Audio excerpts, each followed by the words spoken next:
All right, well, thank you so much for coming, especially given the weather. It's absolutely fantastic. So what we have planned tonight is I'm going to ask Bobbi Ann some questions. Eventually, we'll turn it over to you. But just to really tee things up, I'm just going to explain a little bit of some of my research. And as you leave this evening, aside from learning even more why Bobbi Ann is such a fantastic person, I'm hoping that you'll also learn a little bit more about how there are some challenges in Canadian democracy. And as bad as you may think things are, there are some things that I can tell you that actually it's a lot worse than you think. But so just to give you that, but I really want to start by saying that almost everybody who puts their name on a ballot is actually somebody who is trying to help their community. It is not like you see in the Hollywood movies. The majority of people, the vast majority of people throughout Canada who run for office are doing it for the right reasons. The problem is we have a system that really constrains their ability to represent Canadians. And so they come into it. If you've ever seen the movie Mr. Smith Goes to Washington, it's that kind of thing, okay, where they come into it and they're idealistic and they've got lots of plans and lots of ideas, and slowly the system starts creeping down and compressing and compressing and compressing. And for some of them, they end up making a big scene and they end up rebelling and they end up being really frustrated, and some of them quit and some of them change parties and this sort of thing. And occasionally, every so often, some of them end up getting reelected as an independent, and very rarely do you have somebody who for the first time when they run, they get elected as an independent as you managed to pull off. So I'm just going to give you some idea of some of the things I've researched, and then we're gonna chat. So just very, very quickly, just to situate so you know where I'm coming from. I'm originally from Ottawa. I ended up moving to Newfoundland. I was a professor there in Canadian politics for 17 years, and then I became a professor at Acadia University in Wolfville, Nova Scotia, and I live in Halifax. And the research that I do involves talking to Canadian politicians. And so the books that were mentioned, the first one that was mentioned was one about examining how Stephen Harper as Prime Minister really had a clamp down on what it was that could be said about his government. And the thing about that particular study was that so many things that were alarmist about what was happening when Stephen Harper was in power, and this is not a comment on whether Stephen Harper was good or bad, it's just the way things were. So many things that people were alarmed about actually became normalized under Justin Trudeau. And I'll give you one example. When Stephen Harper was Prime Minister, I was one of the people who was paying a lot of attention to his image management. And photographs were being issued every now and then by his official photographer, and bandwidth wasn't great at the time. It was really hard to actually send out photographs. It was very limited. But journalists were getting really frustrated because the Prime Minister's office was taking the photographs, not giving journalists access, and they were the ones putting out the photos. And now journalists across the country were saying, well, what are we going to do here? Like, do we run these photographs or not? And this is really bad for journalism. And so journalists were writing all these things about how Stephen Harper was this control freak and it was about media management and all this sort of thing. And yes, he did have a lot of fights with the Parliamentary Press Gallery and all this sort of thing. Well, Justin Trudeau gets in and has a much better relationship with journalists and was very friendly with them and this sort of thing. But gradually over time, the system took over him too. And what ended up happening with the photographs is he had an official photographer who went absolutely everywhere and still does, goes all over the place with him, takes backstage photographs all the time and issues them on social media on a regular basis. And journalists don't put up a stink anymore because they're just like, well, that's just normal now. And premiers do it across the country. And you can be sure that Prime Minister Mark Carney is going to do the same thing, and Prime Minister Pierre Poilievre is going to do the same thing. This is just the way things are. And what happens is that things that we get upset about and concerned about eventually happen so often that we stop talking about them and we accept them as normal. And this is why it takes people like you to not put up with it. Because the system makes things difficult for individual representation. things nowadays, and some of this a lot of you will know, and some of it you may not know, but when you want to run now to be a candidate with a political party, one of the first things they do is they give you a massive application form that might be 50 pages long. And they want to know everything about you. They want to know everything. Have you ever declared bankruptcy? Have you ever been caught for plagiarism? Have you ever had a parking ticket? Have you ever been divorced? What are your social media passwords? Because we want to see what you've put on social media. Then they have this long questionnaire that they end up having interviews, and they have these vetting processes. And so they're scrutinizing you, and they're not just doing it because they want to, because it's something to do. They're doing it because if they don't do it, their opponents will. And they're preparing for what's going to happen in the campaign, because we live in a world where other political parties are doing this about other candidates. And we've all seen it in the news. Somebody ends up being kicked out of a party because they wrote something on social media 5 years ago about something going on in the Middle East or whatever it is. And that's because everybody's so alarmist and everybody jumps on it. And we live in a world where if you do anything that has a sense of individuality or personality, or frankly, that you made a mistake, we don't accept it. And political parties live in this world where everybody has to all the time be sanitized in what they're doing, or they don't want you. So if you think about it, what kinds of candidates do they end up getting? The ones who get through that process are the ones who didn't cause trouble, are the ones who are not going to rebel.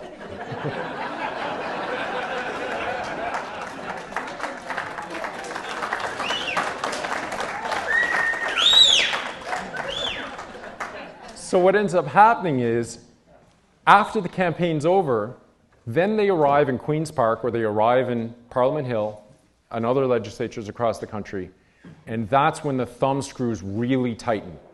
And that's when they're told, don't cause trouble. Do not be a distraction. Everything we just taught you in the election campaign about staying on message, repeating messages, making sure that you're following the leader, that now is even more important, especially if you're in the governing party. If you're in an opposition party, you have more flexibility. There's not as much at stake. But if you're in the governing party, you have to go along with what the leader and the cabinet and others are saying. You shouldn't have to, but that's just the way it ends up playing out. And so what happens is you end up with very limited representation because everybody is afraid to do anything.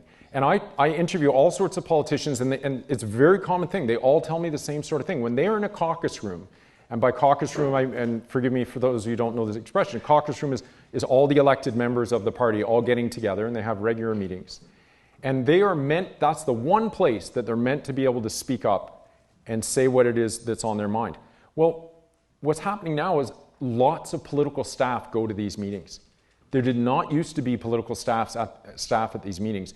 And these political staff are there and they're monitoring what's going on. And they're involved in in promotion decisions later on.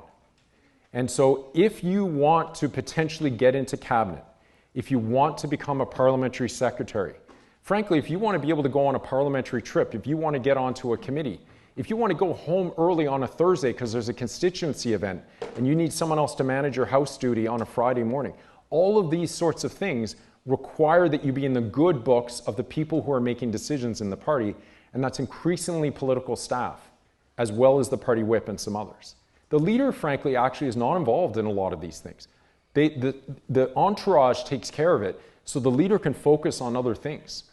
And that's a very common thing regardless of who the leader is. We think it's the leader, but yes, the leader is the one who gives their power over to somebody else, but they've got a lot of things they have to worry about. They don't want to micromanage their caucus.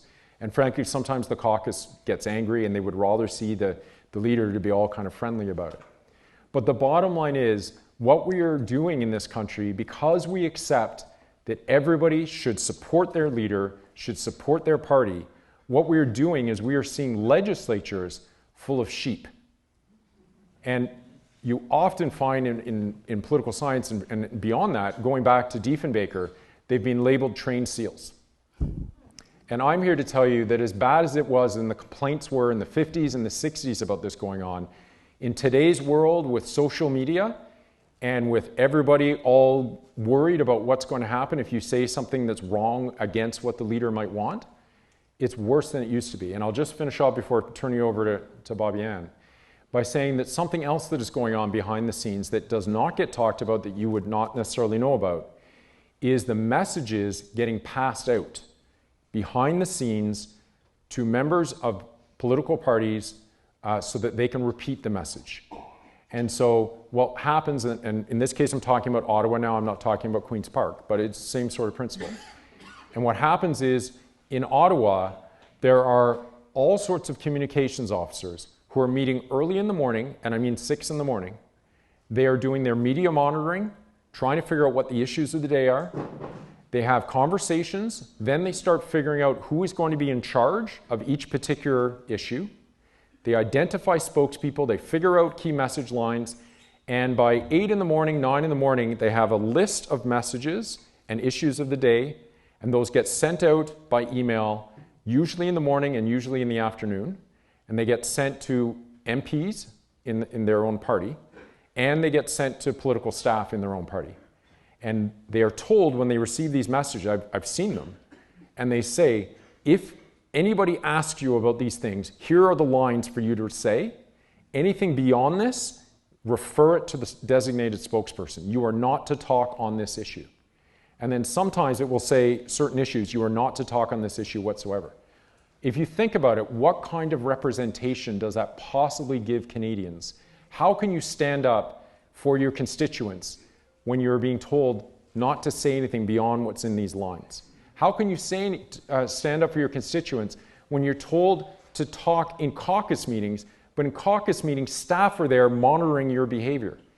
And for so many politicians, they tell me they don't know where to go, they don't know what to do about it. So then that brings us to Bobbi Ann. And so while I was working on a book that I have coming out about party loyalty in Canadian legislatures, as I was working on it, I was writing about how only 4 people in Canada in all provincial legislatures, all provincial election campaigns, and federal, since 1972, when party labels first appeared on federal ballots. Since then, there have been 4 people who were elected for the first time as an independent. 99.8% of people elected in this country, in the House of Commons and in our 10 provincial legislatures, are elected with a political party. And only 4, in the period I was looking at, had managed to pull off getting elected on their own name. And as I was writing, the 2022 Ontario election happens, and you caused me to rewrite a paragraph.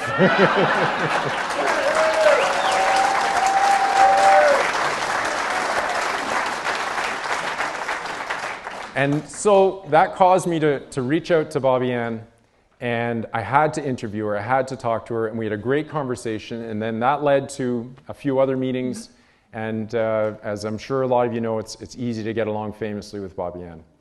So, with that prelude to how dire and dark and awful things can be because of the system, and remember, people who go into politics, whichever party they're with, are actually mostly good people. That being said, it can be really challenging. So, Bobbi Ann, when you think about this context and you think about the things that you see in Queen's Park, what do you see that kind of affirms what I'm saying? And maybe there's something I'm saying that you would disagree with. Maybe I'm overstating things. Maybe I'm wrong. But what do you see? I want to go back, Alex, to the part of once a member is elected. So let's march it back a little bit to a party looking out in the community and saying, yep, Alex would be a great candidate. And so they woo you. And they say, this is, you got to fill out the application, and it's daunting these days. But what they don't tell you is what's on the other side. So if Alex is elected and he goes to Queen's Park, what they don't tell him is that he's going to have to check his personality. He's going to check everything that makes Alex wonderful at the door. Because all of a sudden now, you are no longer Alex, you are the party messenger. The most beautiful part, the most beautiful opportunity that the people of Haldimand-Norfolk gave me in 2022 was the ability to go to Queen's Park and still be Bobbi Ann Brady. I didn't have to check anything at the door. And as a result, you get the most raw, honest representation that any community in Ontario has. And I firmly believe that.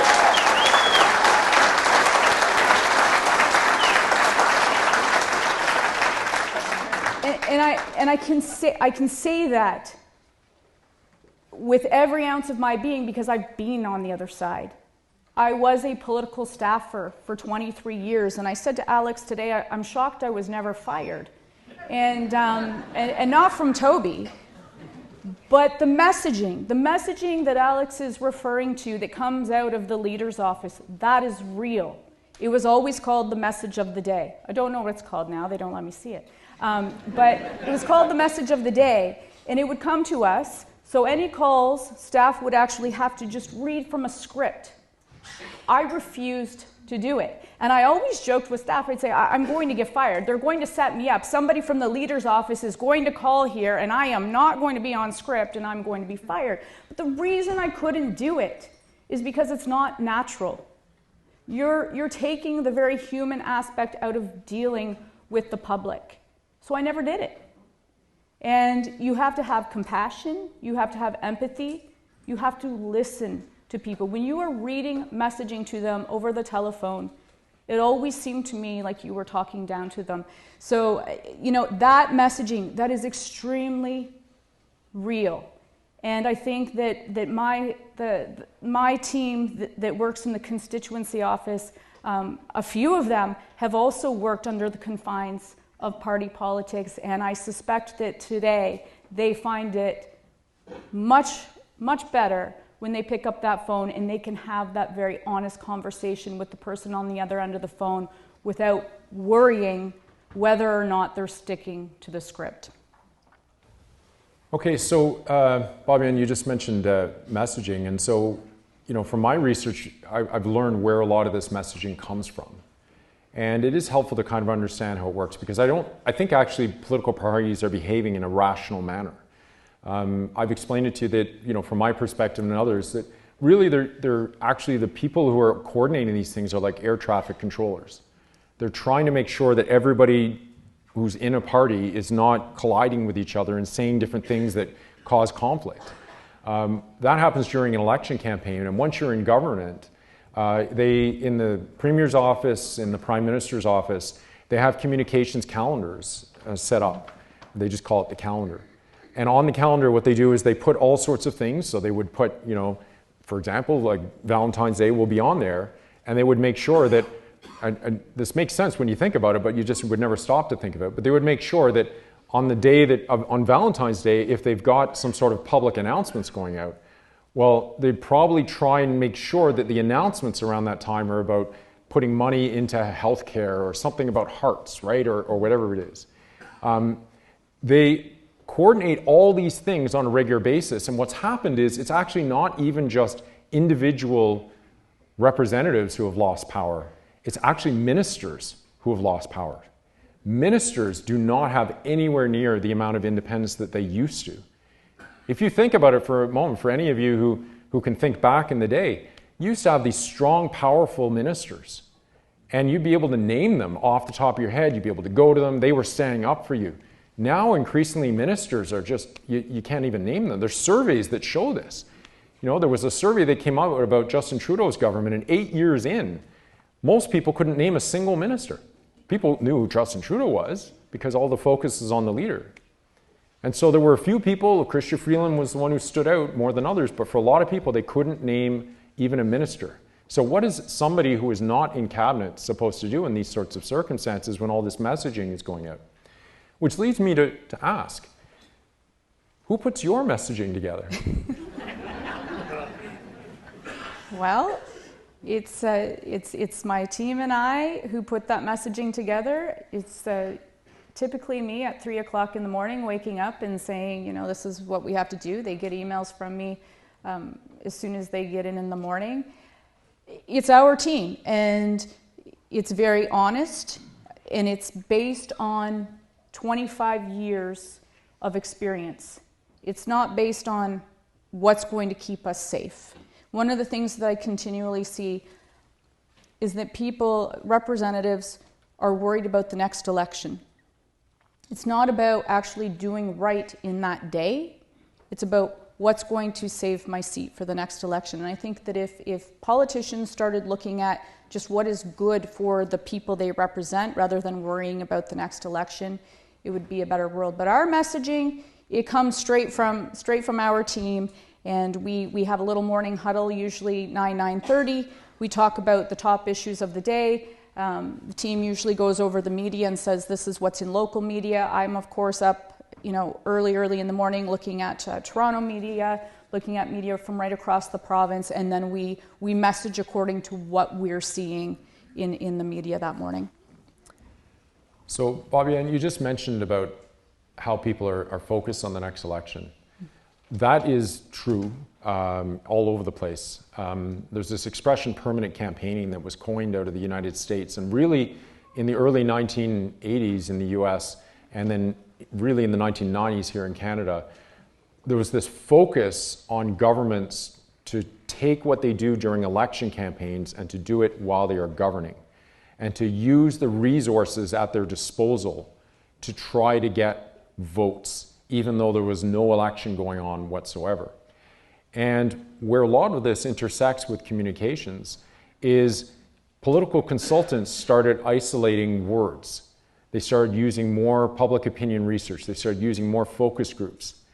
And you can see in the research what happens is there's this divergence in the 1990s up until today, where political parties, instead of using the same language, they started diverging and going in different places. And a good example of the difference here is a lot of us now, we use the word carbon tax. But for a while, there was a bit of a debate going on because the Liberals were using the term price on carbon. And so they were saying a price, and the Conservatives were saying tax. And they were both talking about the same thing, but they were using different words. And if you stop to think about it, you can start seeing that a lot of the times people are talking about the same thing, they're using very different words. And this is driven by research. And this is creating polarization in our society, where now all of a sudden you have people in different camps. They associate with the political party, and they think that the other party is part of an enemy or another warring tribe or somebody that has to be defeated at all costs. So, Bobbi Ann, when you see things in the legislature, do you see people like animosity or if you are an independent, are people fearful of interacting with you because you're an independent?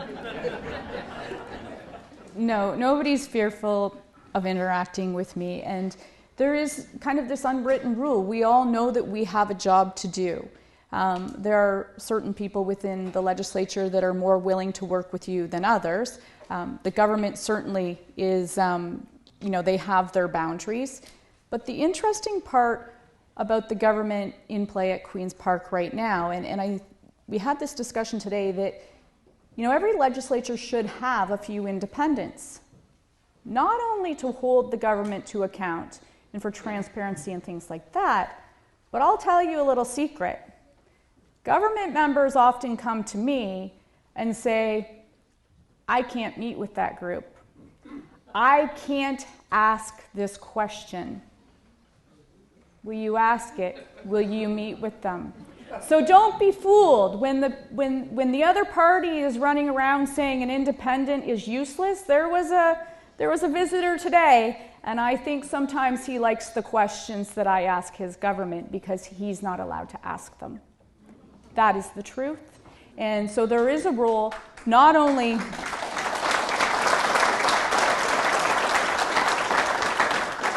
not only for the taxpayer, but for those who feel very alienated. And I will go back to, there are members on the governing side, they walk around with their head down. They feel alienated because they had no idea what the world looked like once they got onto the other side. I have friends on all sides of the house. The NDP, for example, it took a little while. They were watching me intently when I came to Queen's Park. And the reason they were watching, it was a good reason, they were looking to see whether or not I was just going to go and uphold whatever the government wanted me to, was pushing that day. And after a few months, they started coming by my desk one by one, and they're like, you know what, we're really proud of you. You're not sitting here trying to get into the party that you have belonged to for 23 years. So I earned their respect. As a result of earning their respect, they help me out. When they know something, when they have something that they think is valuable to you in Haldimand-Norfolk, they share it with me. Same can be said for the Liberal caucus and the 2 Green Party candidates. They bring me information, they share things with me because they trust me and they know that I'm there for the right reasons. But I think the takeaway here is don't believe this narrative that we all need to be a government member, because those government members, they realize, they understand, they appreciate, and they respect the role of your independent, because I do some of the hard things that they are not allowed to do.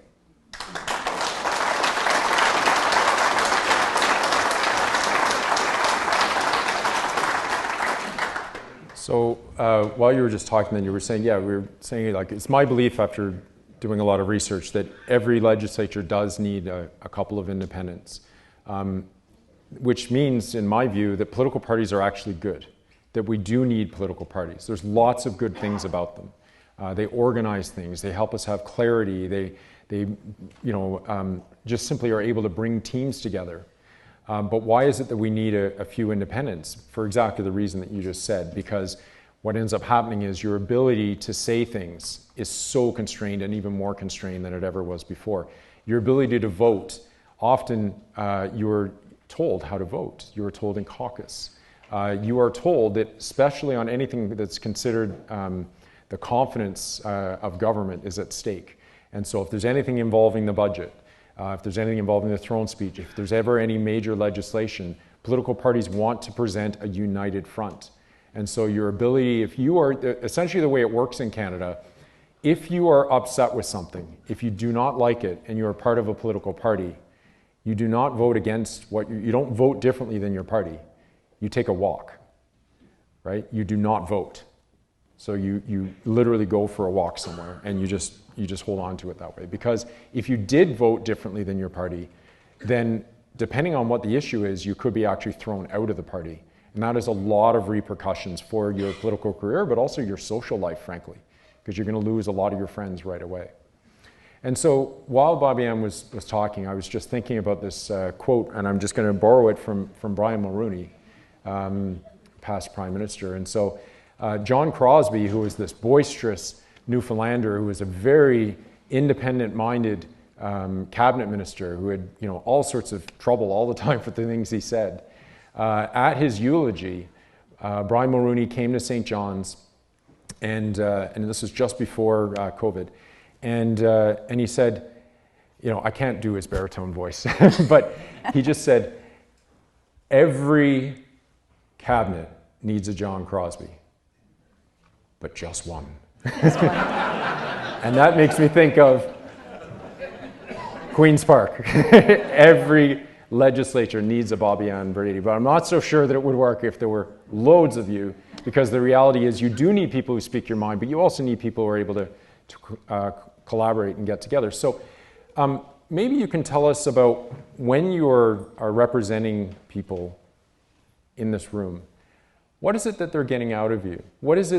How is it that they can be confident that you are representing them to your best ability?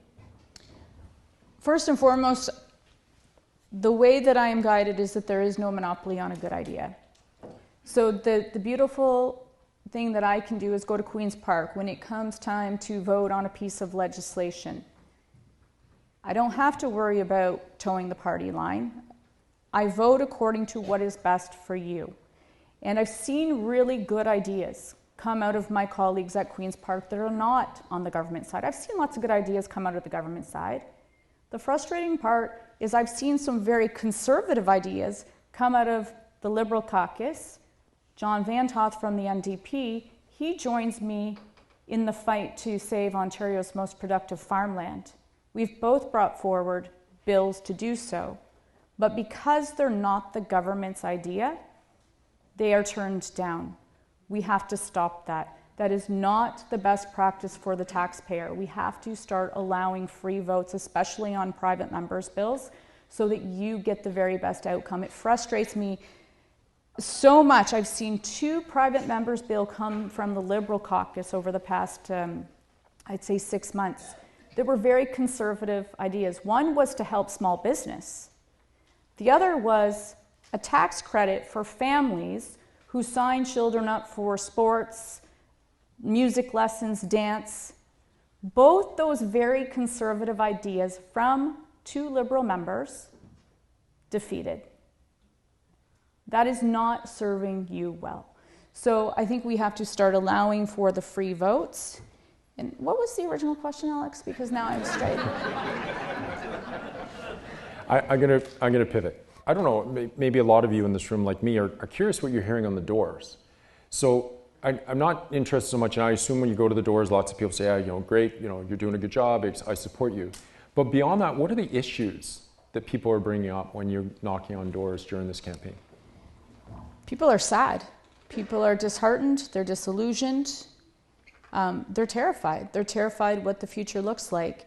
And every single critical system that they rely upon as a taxpayer in this province is in crisis, and that concerns them. When you look at healthcare, when you look at long-term care, when you look at education, everything that is supposed to be functioning well for them in Ontario is in crisis mode, and it scares them.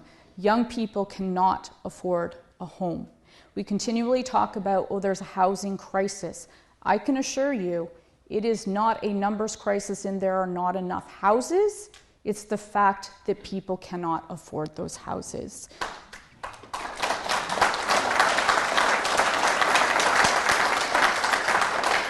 I just remembered what you originally asked me.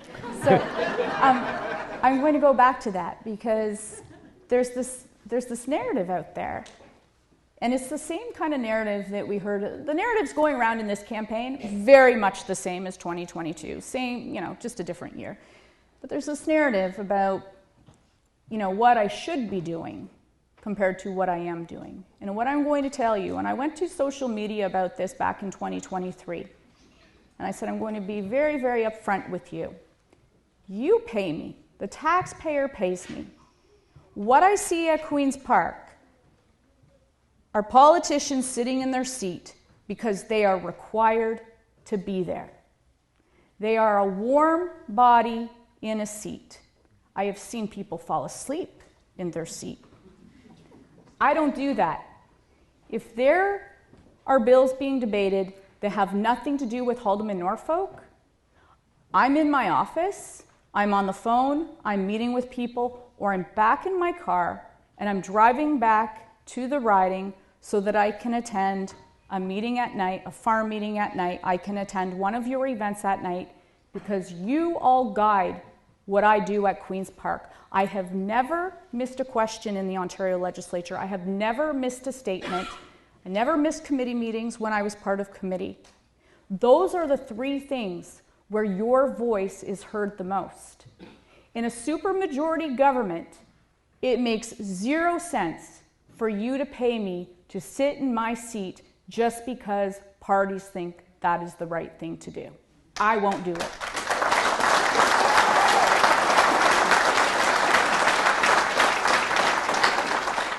I put upwards of 1,500 kilometers on my vehicle most weeks. If I was just, a government member or party member, those vehicles, I wouldn't be going through them so often because I wouldn't be doing the driving back and forth. But you are getting the very best representation because I show up to Queen's Park, I take your voice. I've never missed taking your voice to Queen's Park, but I'm coming back and I'm at your events. I'm showing up for you every chance that I can, and that is not being done by other representatives. So Really, at the end of the day, are they a representative is what I question.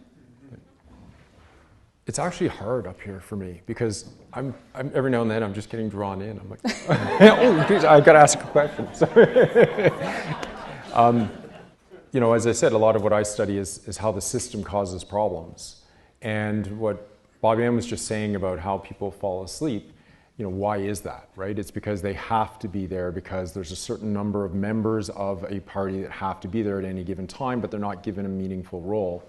I can't tell you the number of people, politicians, who have told me, oh yeah, well, you know, every now and then someone votes the wrong way. And what they mean by that is it was a slip up, right? They're kind of sitting up and saying, what are we voting on? They were sleeping. And then they stand up and they're, oh geez, I shouldn't have stood. Like, that's how little they know about what it is that they're supposed to be voting on. I've seen it. Right? Firsthand, I've seen it. Yeah, and then they, like, so that'll tell you what's happening to our democracy. Why are we even bothering to elect all these people? Why are we bothering to pay them when we have political parties that have so much control over what's going on?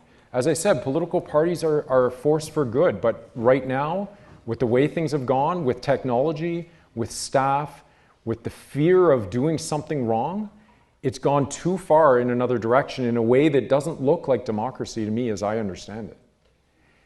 And so I just want to turn things a little bit now, Bobbi Ann, and maybe just talk about you and your story a little bit. One of the thoughts that comes to my mind is when I look around the room, there's maybe people in this room who are thinking about running one day for office. It could be at the municipal level, it could be provincially, federally, it could be maybe just locally. What would your advice be to somebody who is thinking about running for office? I think yeah, actually I told somebody that recently, didn't I? Yeah. My advice would be you have to understand, going back to the original, part of this discussion, is that you are not going to be able to be yourself. If you're okay with being tightly controlled, if you're okay having political staffers constantly monitor your social media and call you and say, you know what, the picture of your dog, we don't like it.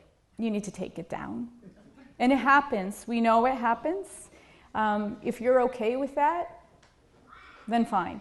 But one of the things you have to ask yourself is can you move forward like that as a human being? Can you still be honest with yourself and genuine? So I think that's the biggest thing, Alex, is finding out what you can be comfortable with if you allow yourself to run for office. Your entire life is out there.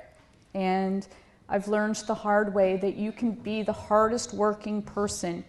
You can be the most compassionate representative, always there for people, but there are always going to be people whom you've never met who despise you.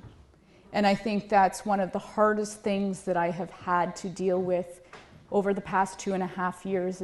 You question yourself, you say, but I did everything I could, or I'm doing everything I can, and yet there are still these false narratives on social media. There's still people every single day, and I could name them, who go to social media and try to destroy you as a human being. It's wrong. And I think that we have to look within ourselves sometimes as to what we expect from a representative. There's a reason why a whole lot of people are not putting their name on a ballot. And it's because as soon as you do, your entire life is exposed. And everybody around you is exposed as well. So if you're comfortable with that, that's fine. I want to go back to the troublemaker stuff at the beginning. Because there is also on social media, I watch it, I see it at 3, 4 o'clock in the morning when I can't sleep. And there's this narrative going around right now. Well, you know what? If Bobbi Ann Brady had been appointed in 2022, this wouldn't even be a story. I'm going to be very clear. There is not a chance that I would have ever expected an appointment in 2022.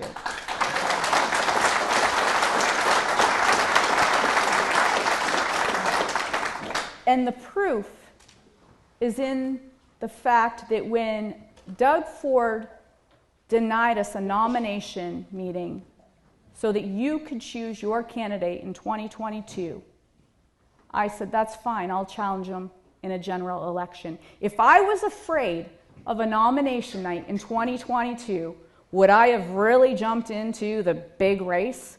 Not a chance.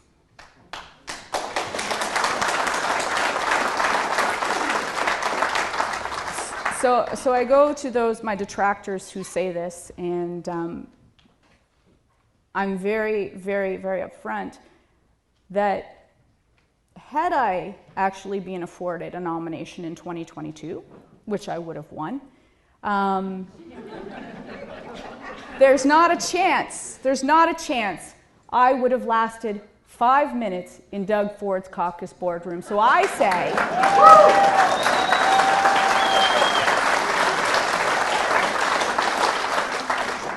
say, here in this riding, we believe in blessings, and we also believe in blessings in disguise. So what Doug Ford did here in 2022 was wrong. It was disrespectful to all of you. It was disrespectful to a man who had given 27 years of his life to a party.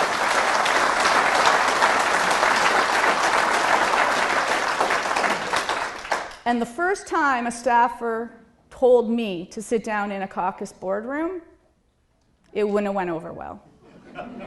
So I believe in the blessing in disguise. And I think you all did as well. And you did something very bold and courageous. And I say it all the time. When people say to me, how did you do it? How did you win as an independent? I didn't do it. All of you did it. You went and did something bold and courageous by going to the ballot box and ticking the independent name, something that you have been told and conditioned is a bad idea. And I believe you all see it's a very good idea now.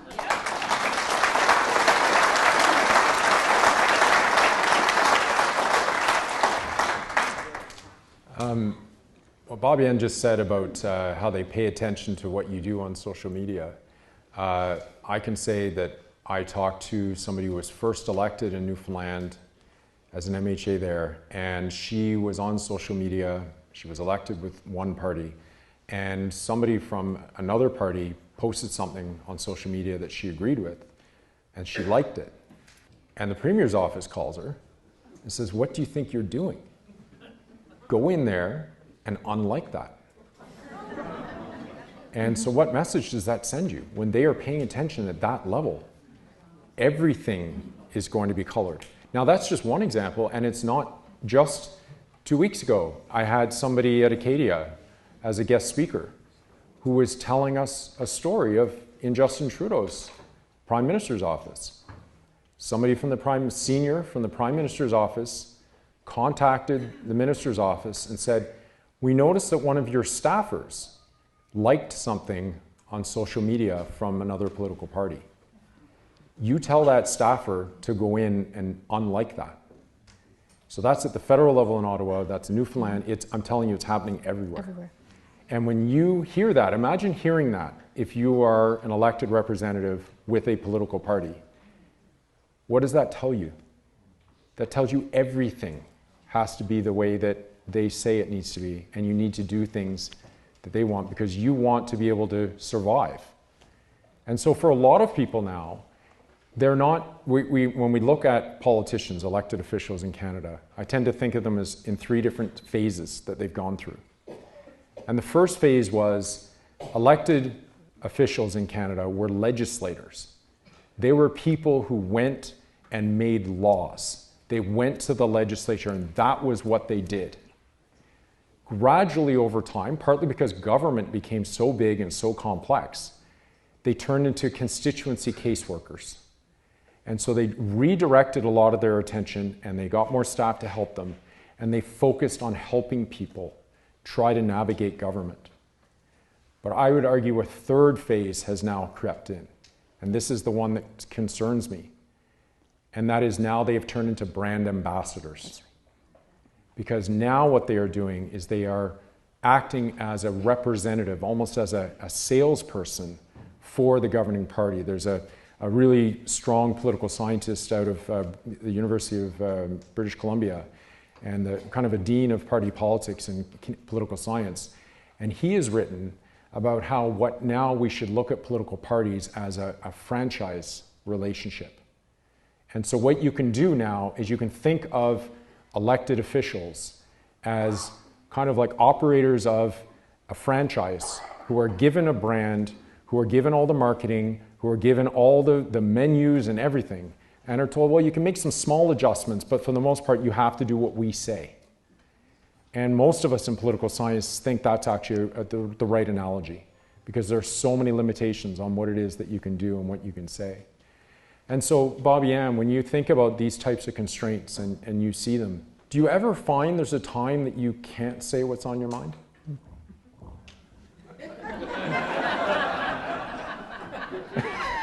There's probably a lot of times.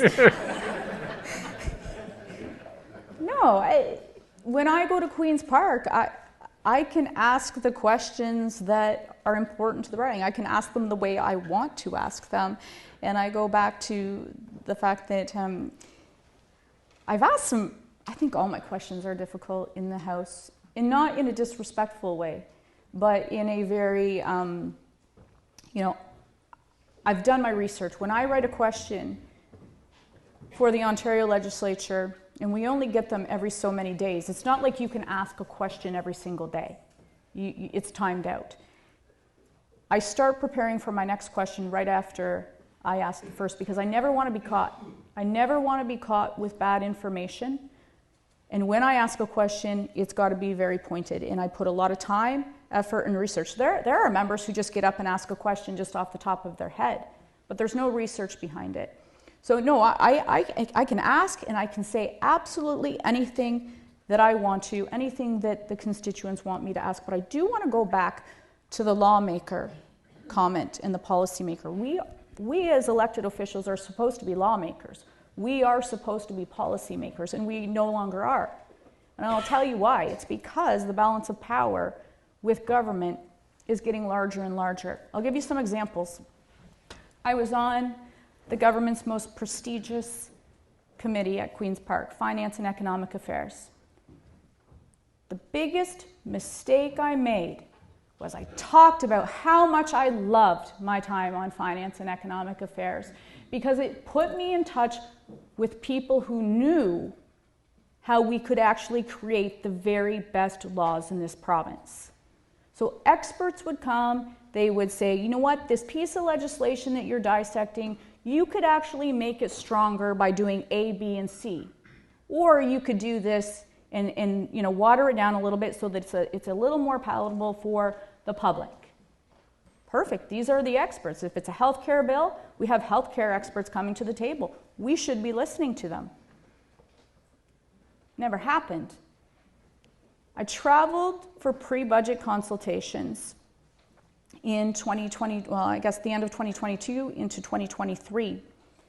You paid for my flights to places like Kenora, Ottawa. You paid my mileage to Kingston, Windsor, Sarnia, you name it.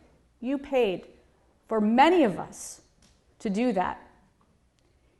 And if I was a betting woman, I would say that that budget was written before we ever even went out on the road to hear from the experts who were testifying as to what we were to put in that budget. It's show and sham, it's window dressing, and it's just to say that we've been through the process. It was all a preconceived notion, and that really bothered me from a taxpayer perspective. It really bothered me. I'm not a policymaker, I'm not a lawmaker. There are only a few people in this province who are actually making laws, and they sit in the Premier's office. And that is very, very sad when you elect me to go to Queen's Park and try and get the very best legislation possible for you as the tax-paying public. Well, this is uplifting. Because I can add to that. Because when you mentioned this about committees, I immediately thought of an MP that I was talking to. And this will give you an idea of the power that political parties have over their MPs and their MPPs. This MP did something that, I can't quite remember what it was, but it was relatively minor, did something that the Prime Minister's office didn't like. And he was on a committee, a parliamentary committee. Now, it was a committee that mattered a lot to him. Let's say it was housing. And this housing committee was going across the country, and they were listening to people, and they were gathering information, and he was very proud of this.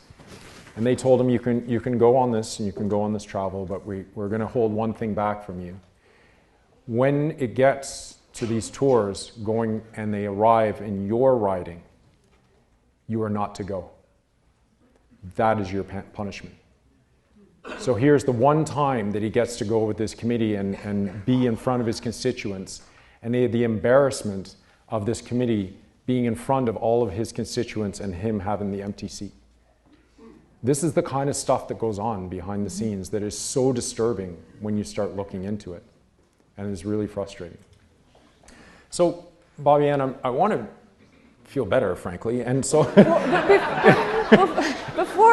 Before we feel better, can we go back to committee? Because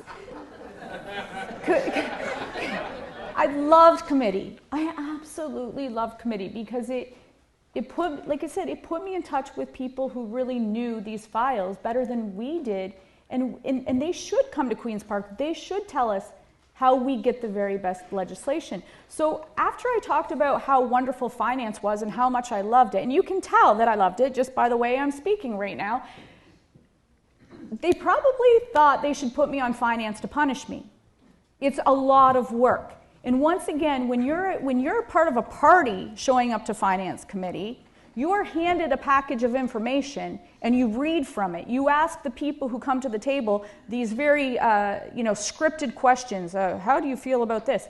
My questions all come from right here as I listen to that person at the table. But it also gave me the ability to write about what I was hearing. So I write 550 words for newspaper. I think many of you read those newspaper columns every week. And it allowed me to convey to you what some of the experts in this province were saying. So, as I said, my downfall was that I spoke about how much I loved it. So they moved me to another committee, the one that they thought that I wouldn't like, but I loved that committee too. So Bobbi Ann didn't learn the first time, so she talked about how much she loved the next committee. Well, guess what? They just decided to remove 6 of us from committee. And I was in good company. It wasn't just, Bobbi Ann's a troublemaker and we're removing her from committee. It was all very, very purposeful. They removed myself. They removed the interim Liberal leader, John Fraser, Mike Schreiner, the leader of the Green Party, Dr. Adil Shamji, because he's a doctor. He asked very good questions about healthcare that they didn't like. But what they didn't do is they didn't replace us. So the balance of power has grown even stronger in favor of the government when they don't replace us. So instead of having 7 members on the government side versus 4 opposition members, the majority of committees right now are 1 or 2 less on the opposition side to increase the balance of power over here. And what that does is that frees them up. It frees them up that if they have something else going on that day, 1 or 2 doesn't have to show up because we are never going to defeat them at committee. That's an erosion of democracy. I didn't enlighten you. No. All right. We're getting to a good place in a moment, okay? But first I'm going to make us all realize things are even worse than you just said they were. Okay. Because it's not just that parliamentary committees, legislative committees, it's not just that they have, when you're part of a party, that you come forward with a binder of things to say. And they do meet and they have strategy ahead of time, and they will talk with each other about the tone and what kind of points they want to score. They will try to figure out what witnesses they want to bring in. All of this is done through a partisan lens. It's all parties, especially a governing party, but it's all parties. And things have gotten worse now because of these devices. Because what now happens with these devices that didn't happen before is you can be on a committee and there's something going on and there's some, you're not, a question's coming to you, and you turn over your shoulder and you say to a staffer, well, what does the minister's office want me to do? Right? And so the staffer is busily checking in with somebody who's not even in the room for guidance and for advice, and then gets it back and then tells the person what to do. So you have people who aren't in the room giving guidance about what should be happening. And so parliamentary committees are meant to scrutinize the government, and yet you have that going on. The flip side is just what you're talking about, because we're seeing this happen in different parts of Canada. It's just happened. There's a news story on CBC about Nova Scotia a few days ago with Tim Houston, who's got a supermajority over there. And they've just collapsed the number of speaking minutes that the opposition has. This is what happens when you end up with a system with so much power concentrated in any political party or any leaders. So, yeah. That leads me to the other depressing point about the standing orders. So the rules that govern the Ontario Legislature are called the standing orders. And the government will toy with the standing orders. So last year, a few weeks before, I remember this very specifically, a few weeks before International Women's Day, there were some changes I made to the standing orders. So International Women's Day comes along, and we are told that we, on the opposition side, on the independent side, keep in mind the Liberals sit as independents as well because they don't have full party status in the Ontario Legislature. So the Green Party, the Liberal caucus, myself, and then the folks who have been kicked out of their party, we all sit in one section. And I'll get to that again in a second. Don't get me sidetracked. So International Women's Day comes along, and all of a sudden we're told in the independent section that we will have 0 speaking time. So a bunch of the women that I sit amongst, they were very, very upset. I was upset too. Not because I wanted to speak to International Women's Day. I'm a champion of all people. And some of these women sitting around me, they had some very passionate stories that they wanted to talk about a woman in their life. So I said, you know what? By all means, take my time. Take my time, you ladies use it. Well, we were told nobody was using that time. They had played with the standing order so that they could shut women down on International Women's Day. What a bad, bad idea. And so we won the day, but we had to go do a news conference. We were all over Toronto media. I joined my independent female colleagues who all spoke about International Women's Day. But I spoke about democracy. You elected us, and all those other women were elected by their constituents to speak on your behalf. The government House leader, the government, should not have the ability to silence us.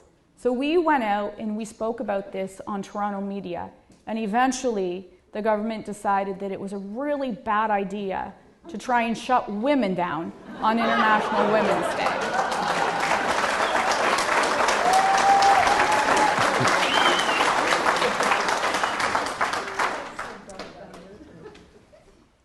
So that reminds me of another challenge that we have with our democracy.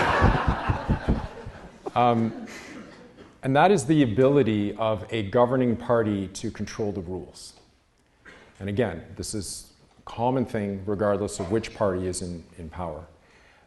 In political science, it sounds pejorative, but in political science, it's known as the cartel theory.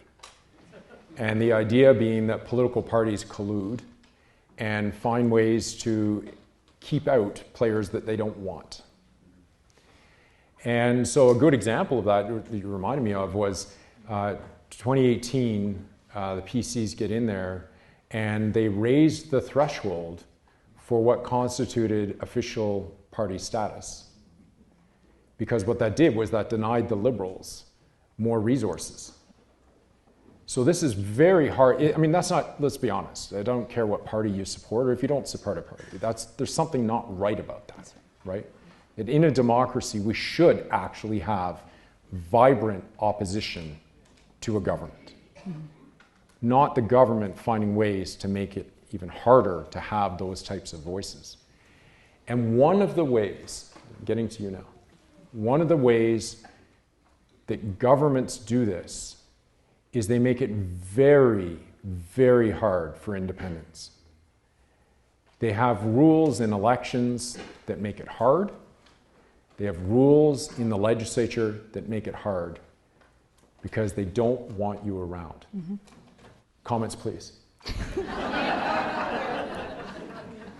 You're not kidding. So in 2022, the odds were all stacked against us. This is why on election night in 2022, I was a gray blob on your television set.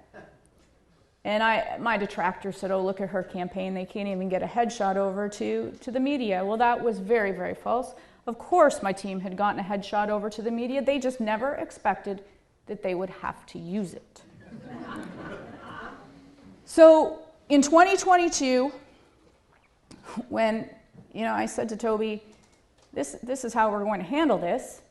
And he said, what do you mean? I said, well, I'm going to throw my name on the ballot as an independent. And he used some very colorful words and said I was crazy. And but he said, let's do it. But we couldn't start. So we're watching our opponents go door to door. We're watching our opponents raise money. And by the way, all of the money that we raised over the years for our PC Riding Association was snatched from us and was given to our opponent. And I'm going to let you in on a secret.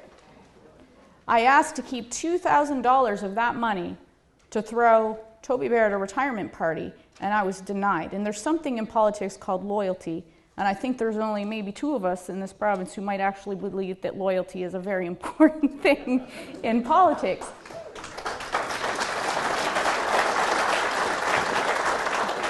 I'm taking the long way around, Alex. But the odds were stacked against us. So we could not function. We could not start doing anything in 2022 until the writ was dropped. And that's designed purposefully. Just as Alex said, they don't want me around. They don't want an independent around. So they make it very difficult, but we defied the odds. Once I got to Queen's Park, things became more complex. Nobody tells you the internal workings. So they do orientation. And I thought, this is fantastic, because for 23 years, sure, I was a staffer, but Toby Barrett went into the secret little chamber. Staff aren't allowed to sit in there with their member. So it's kind of like a secret little world in there, and there's a lot of quirks that people don't understand. And you can spend probably a lifetime and never fully understand the standing orders. So you get there, they do orientation, and they're like, oh, we need to know this about your staff, and we need to do this. It's all human resources things. It's not actually how do you function as a policymaker? How do you function as a representative? Here's your keys, there's where your office is, there's your parking spot, have at her. As an independent, you don't have caucus support. Everybody else, the Green Party has caucus support. The Liberals have caucus support. The NDP, of course, they have one of the best research units, I believe. Everybody has caucus support. Your independent does not. So everything that we do is a true labor of love. It is a lot more work. Why don't people, I say to some of my colleagues who say to me, I wish I could come to Queen's Park and act like you, Bobbi, and I wish I could ask the tough questions. Well, you could, actually. You could put your name on the ballot as an independent. You know why they won't do it? It's too much work. They have it easy. They walk into the legislature, everything's handed to them. All the research is done for them. As an independent, we do it as a team. Our little team does it all on its own. I wouldn't trade it for the world.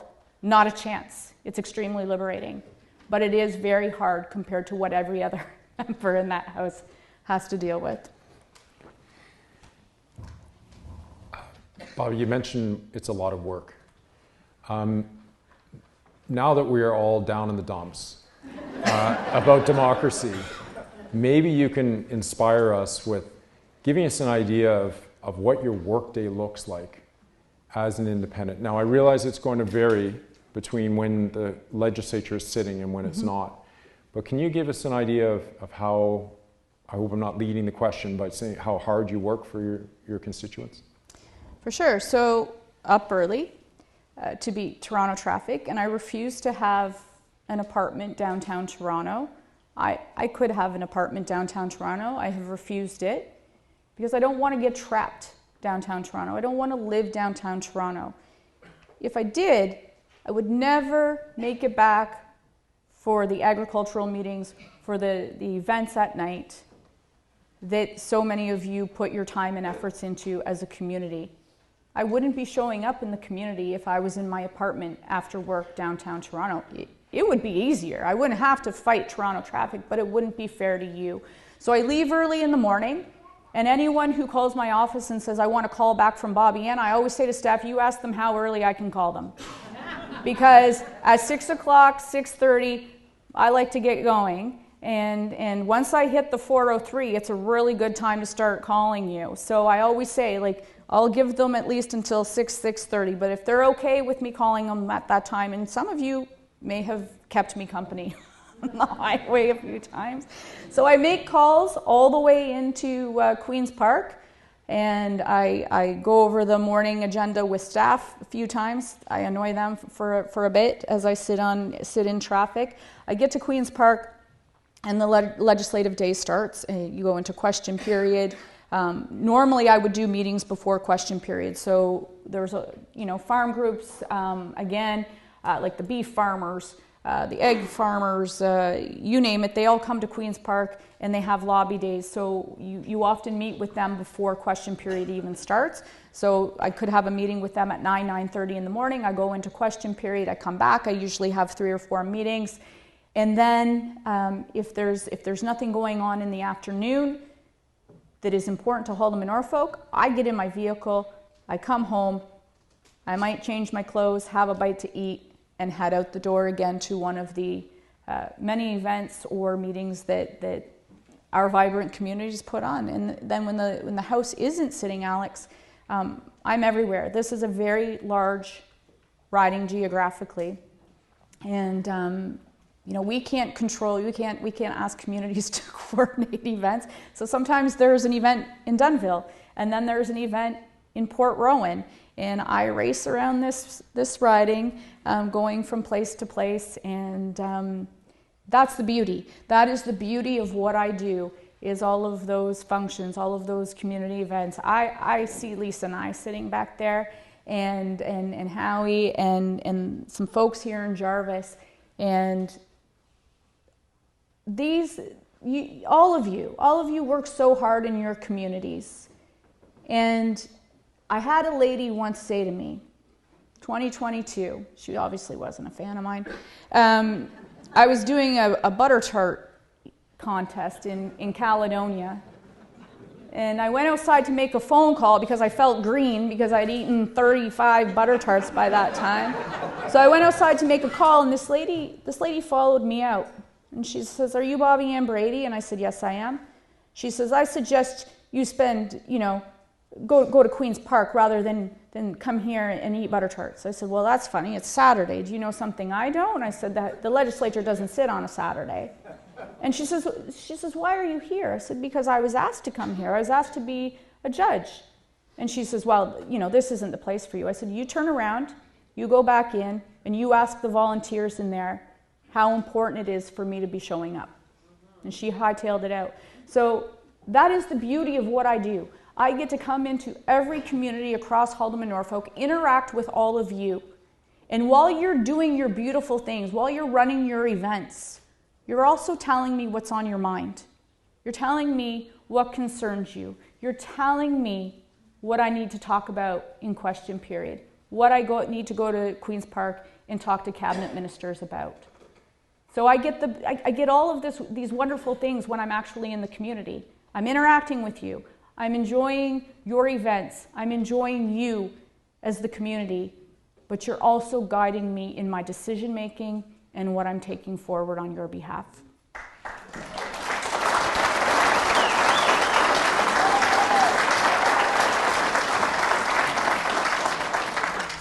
Is that a little more uplifting? That's good. We're getting there. We're getting there.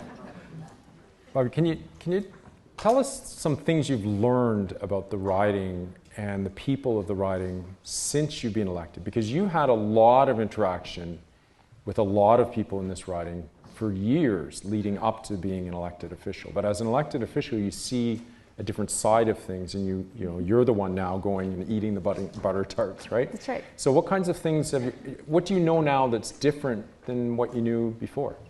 I don't know if I didn't know it, but I'm always amazed. I'm always amazed when I look at community groups, when I look at the people who come together and operate our organizations across the riding, is how people come together. And they may not always agree, but they roll up their sleeves, they set aside their political differences, and they get the job done.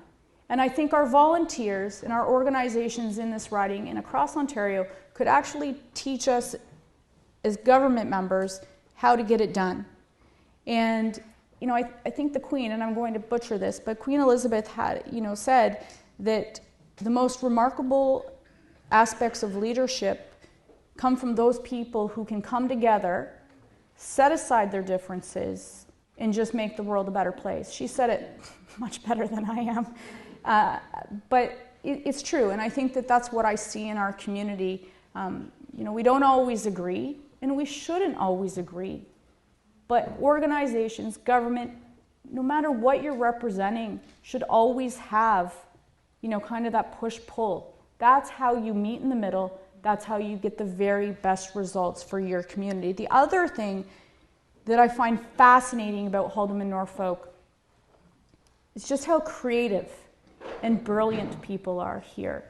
There are businesses, there are people doing the most spectacular things. They don't want any credit for it. They just do their little thing behind closed doors.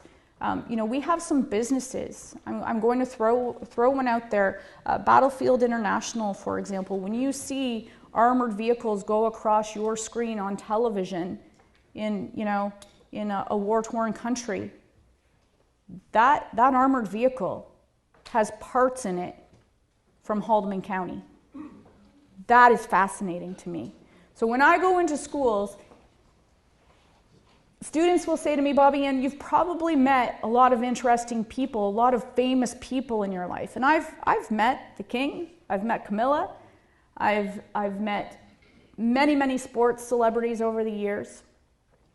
But I always tell the students that the most incredible people that I've met are people in our community. And I believe that.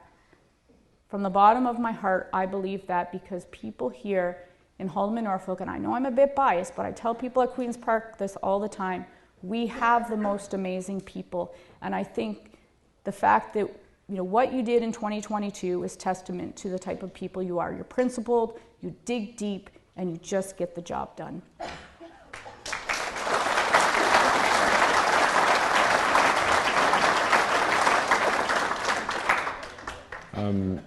When I was talking about political staffers, I just want to be clear that the staffers I was talking about are ones who are working for the government.